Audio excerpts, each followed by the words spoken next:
اخوان المطاعم بالرميثة كثرت، بس احنا نمشي ورا السمعة. اجينا المطعم ابو شام، عنده كباب وتكه ومعلاق وشلاوه وقلب وكباب دجاج وتكه دجاج وبيتزا ودجاج شوي. ترى ما حافظ المكتوبات قدامي، تعال خلينا نشوف المطعم.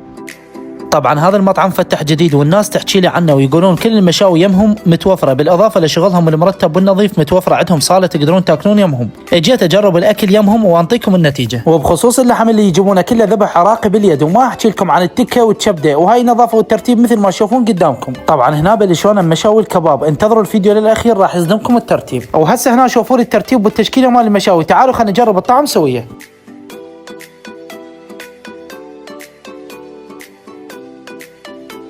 كل هذا الترتيب مطعم ابو شام، شوفوا الترتيب.